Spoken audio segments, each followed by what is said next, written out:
اینجا ما یک سیگنال همون بانگ خطری داریم که تا مسافه از 5 کیلومتر سیگنال فرستاده می شود و این با شدت 12 ولت کار میکند از یک انتقال دهنده ترانسمیتر و از یک قبول کننده سیگنال که ریسیور نام دارد.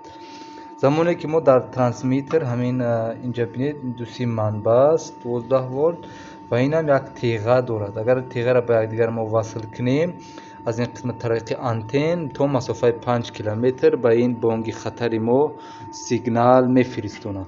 این بانگ خطر هم تا مسافه 5 کیلومتر شدت 12 ولت از 12 ولت منبع میگیرد.